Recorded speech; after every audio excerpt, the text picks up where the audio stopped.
Finally, Roman Reigns is back on WWE television. भाई OTC 1 आ चुके हैं. Roman Reigns.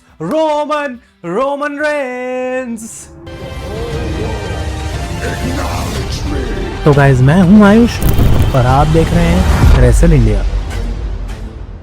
तो भाई Monday night raw summer slam के लिए तैयार हो चुकी है और आज का ये शो इतना कमाल का हमें देखने को मिला और फाइनली डब्ल्यूडब्ल्यूई के प्लान्स रोमन रेंस के लिए नहीं बाकी कई सारे और सुपरस्टार्स के लिए क्लियर होते हुए दिखाई दे रहे हैं कि आखिर क्या यहां पे होने वाला है। तो शो के बारे में बात करेंगे शुरू से लेके एंड तक। ऑब्वियसली OTC 1 भी आ गए हैं तो उसके लिए भाई आप ट्यून्ड इन रहो, अपने ओपिनियंस कमेंट्स में देते रहो। लेकिन इस शो को स्टार्ट करती हैं the new WWE women's world champion Naomi. जी हाँ, वो मंडे नाइट रॉ पे आ चुकी हैं, वो किक ऑफ करती हैं।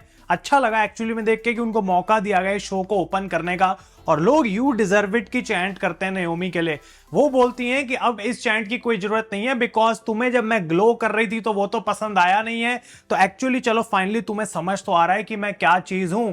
नाओमी यहाँ पे कहती है कि मैंने सबको वार्न किया था कि मैं टिफनी के ऊपर कैश इन नहीं करूंगी और किसी को नहीं पता कि आखिर मेरा नेक्स्ट मूव होने क्या वाला है। वो कहते हैं कि जो भी फुलिश चीजें चल रही थी स्मैकडाउन पे उनको मैं पीछे छोड़ के आ चुकी हूं और बियांका जो है मेरे से बेटर नहीं है, अब मैं बियांका से बेटर बन चुकी हूं। नाओमी ने यह भी क्लियर कर दिया। वो कहते हैं कि जेड और बियांका कभी चाहते ही नहीं थे कि मैं बेटर बनूं उनसे, उन्होंने सिर्फ अपने साथ मुझे रखा था जब तक उनको सही लग रहा था, लेकिन now I have the upper hand bitches. ये भी बोलती है नाओमी यहां पे कि कैसे जेड कारगिल भले एवोल्यूशन में उनके अगेंस्ट मैच जीत गई लेकिन उस पूरे PLE के ऊपर नाओमी ने हिस्ट्री क्रिएट करी मनी इन द बैंक को कैश इन करने के बाद। रिया रिप्ली आती है बाहर, काफी गुस्से में थी। वो कहती है मेरा गोल था to win the championship at evolution, लेकिन अब नाओमी भी मेरी लिस्ट पे आ गई है। ईओ स्काई भी बाहर आती हैं, वो भी कहते हैं कि मैं नाओमी तेरे को हरा के वापस इस चैंपियनशिप को कैप्चर कर लूंगी। एडम पियर्स बाहर आते हैं और ऑफिशियल कर देते हैं समर स्लैम के लिए इस मैच को, जो कि एक ट्रिपल थ्रेट मैच रहने वाला है। अब Naomi versus Rhea Ripley versus Iyo Sky for the women's world championship. Honestly काफी अच्छा लगा देख के मुझे नाओमी का प्रोमो और किस तरीके से क्राउड उनको फाइनली एक्सेप्ट कर रहा है। उन्होंने पूरी रॉ विमेंस डिवीजन को यहां पे वार्निंग दे दी है कि प्रोसीड विद कॉशन, तो वो उनका गिमिक जो है अब बिल्कुल उन पे फिट भी हो रहा है। मुझे अच्छा लगा देख के।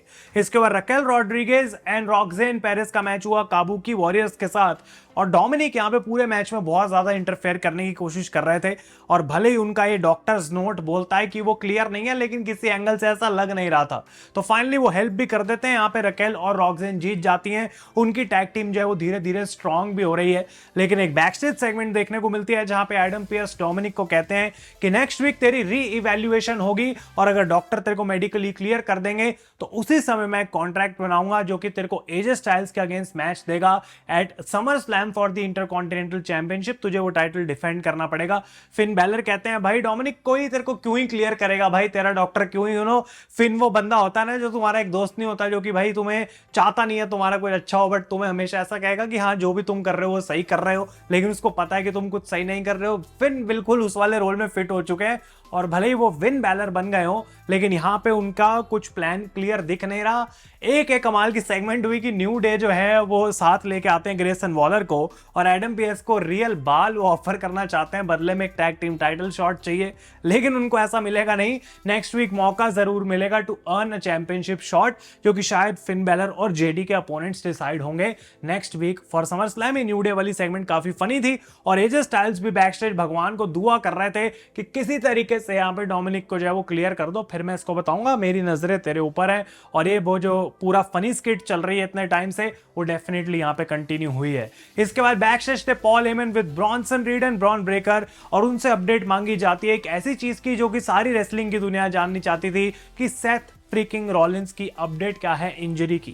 वो कहते हैं कि अभी तक टेस्ट जरूर हो चुके हैं लेकिन बहुत जल्दी है बताना कि क्या सीवियर है सेथ रॉलिंस की इंजरी या फिर नहीं, लेकिन वो कहते हैं कि कोई फर्क नहीं पड़ता सेथ रॉलिंस के हेल्थ स्टेटस से बिकॉज अगले जून तक के पास मौका है सेथ रॉलिंस का to cash in that money in the bank. तो फर्क क्या पड़ता है कि अभी वो हेल्दी है या फिर नहीं, वो जब भी वापस आएगा वो तब भी कैश इन कर सकता है। लेकिन आज की Monday night raw will be about Bron Breakker, जहां पे वो गॉन्टलेट रन करेंगे और नए चैलेंजर बनेंगे for the world heavyweight heavyweight championship. तो ऑनेस्टली यहां पे कोई हमें अपडेट देखने को मिली नहीं।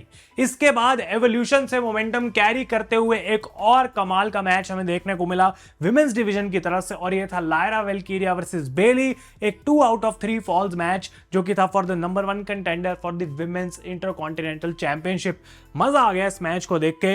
अर्ली इन द मैच बेली एक रोल अप से पिनफॉल ले लेती है और उसके बाद ये एक्चुअल रेसलिंग में कन्वर्ट होता है। वही बहुत सारे बैक एंड फोर्थ मोमेंट्स थे इसके अंदर, और फिर एक रोल अप करती है लायरा टू टाई अप 1-1 पे, और फिर जब जो फाइनल फॉल के लिए रेसलिंग हमें देखने को मिली वो अनबिलीवेबल थी। बेली टू बेली पे भी किक आउट होता है यहाँ पे, उसके बाद नाइट विंग पे बेली एक बार किक आउट करती हैं, लेकिन सेकंड टाइम जो नाइट विंग लगता है उस पे वो किक आउट नहीं कर पाती हैं, and Lyra is the number 1 contender. Becky आती हैं बाहर, कन्फ्रंट करती हैं लायरा को, और ये मैच भी ऑफिशियल हो चुका है फॉर समर स्लैम। मैं ऑनेस्टली यही बात बोलूंगा कि भाई जिस तरीके से सारी स्टोरीज अब लाइन अप हो रही हैं, all of a sudden women's division के तो सारे मैचेस टॉप नॉच लग रहे हैं। समर स्लैम की अगर बात करी जाए, सबकी स्टोरी बढ़िया है, सारे रेसलिंग मैचेस बढ़िया होने वाले हैं, और दूसरी साइड पे हम बात करेंगे अभी कि गुंथर का नंबर 1 कंटेंडर भी कौन बना है।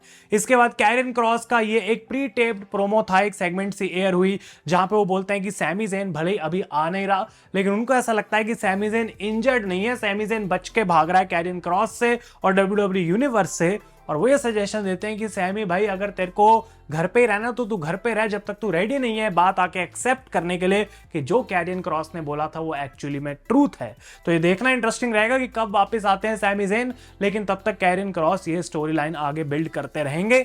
निकी बेला का मैच हुआ मंडे नाइट रॉ पे for the first time in 7 years, और वो लड़ रही थी यहाँ पे चेल्सी ग्रीन के साथ, और ऑब्वियसली सीक्रेट हर्विस बहुत सारी इंटरफेरेंस करने की कोशिश कर रही थी, जिसके बावजूद यहाँ पे निकी बेला विक्ट्री लेती है। मैच के बाद उन पर अटैक कंटिन्यू होता है और सेव करने के लिए यहाँ पे आई स्टेफनी वकेर, जिनकी एक बैक स्टेज सेगमेंट हुई थी, थोड़ी बहस हुई थी सीक्रेट हर्विस के साथ, तो उसका बदला भी यहाँ पे मिल गया है, और स्टेफनी ने निकी बेला की हेल्प भी कर दी है। अब स्टेफनी को तो ऑब्वियसली क्लैश इन पेरिस में एक मौका मिलेगा विमेंस चैंपियनशिप के मैच के लिए, बट समर स्लैम में एग्जैक्टली निकी बेला क्या करने वाली है अभी तक उसका आइडिया हमें लगा नहीं है। इसके बाद रिंग में आते हैं the world heavyweight champion Gunther, और उनको बहुत सारी बू हो रही थी, गोल्डबर्ग की चैंट हो रही थी, लेकिन वो कहते हैं कि मैं तो एक बहुत ही बढ़िया मूड में हूं आज, क्योंकि मैंने गोल्डबर्ग को रिटायर कर दिया है, उसको बुली करके ह्यूमिलिएट करके चोक कर दिया है, और गोल्डबर्ग आज यहां पे है भी नहीं, तो सिर्फ एक ही सवाल है, Who's next? वो कहते हैं कि पता लग ही जाएगा कि कौन है नेक्स्ट इस गॉन्टलेट के बाद, लेकिन बाहर आ जाते हैं ब्रॉन ब्रेकर पॉल हेमन के साथ, और पॉल हेमन ने भी काफी अच्छे तरीके से यहाँ पे जो बात बोली ब्रॉन ब्रेकर को, उन्होंने बिल्कुल हाइप कर दिया था कि वही जीतने वाले हैं। गुंथर तो जाने वाले थे, वो कहते हैं मैं इंटरेस्टेड नहीं हूं पॉल की तू क्या बोलना चाहता है, लेकिन पॉल हेमन कहते हैं तो रुक यहीं पे, ये तेरे को मैं एड्रेस करना चाहता हूं। ब्रॉन ब्रेकर सामने आके खड़े हो जाते हैं गुंथर के। पॉल हेमन कहते हैं कि देख भाई गुंथर, आज ये गॉन्टलेट ब्रॉन ब्रेकर जीतेगा और तेरे को हराएगा समर स्लैम में to become the new champion. ये इजी नहीं है करना, लेकिन हमने ये भी देखा कि तूने गोल्डबर्ग को कैसे हराया, लेकिन जब तक तेरे को ब्रॉन ब्रेकर ने कभी स्पीयर नहीं मारा, तेरे को एक्चुअली कभी भी किसी ने स्पीयर नहीं मारा। और ये नेक्स्ट लाइन थी सबसे ज्यादा इंपॉर्टेंट कि Bron Breakker is the next big thing, Bron Breakker is the big dog and this is his yard and he is a Steiner. इससे ज्यादा हिंट यहां पे पॉल हेमन नहीं दे सकते थे कि भाई रोमन रेंस का एक्चुअली में यहां पे रिटर्न होने वाला है। तो एक गॉन्टलेट होता है, गुंथर ऊपर बैठे थे अपने कमाल स्वीट के अंदर, एंजॉय कर रहे थे इस मैच को। पहले मैच हुआ पेंटा के साथ जो कि बहुत बढ़िया चल रहा था। रेसलिंग ओवरऑल इस गॉन्टलेट मैच में बहुत ही कमाल हमें देखने को मिली है। मिड एयर स्पीयर लगता है ब्रॉन ब्रेकर की तरफ से, ही विंस ओवर पेंटा। उसके बाद एलए नाइट आते हैं बाहर, जो कि ऑब्वियसली काफी इन्वॉल्व है इस पूरी स्टोरी लाइन में काफी टाइम से, लेकिन उनका भी जीतना यहाँ पे मुश्किल ही था। एक स्पीयर लगता है और वो भी हार जाते हैं। जे उसो आते हैं थर्ड, और उनका मैच होता है ब्रॉन ब्रेकर के साथ, लेकिन यहां पे जब वो अपना स्पीयर लगा के फाइनली स्प्लैश के लिए जाते हैं तो ब्रॉन्सन रीड की इंटरफेरेंस होती है, जिसकी वजह से जे उसो भी इस मैच को हार जाते हैं।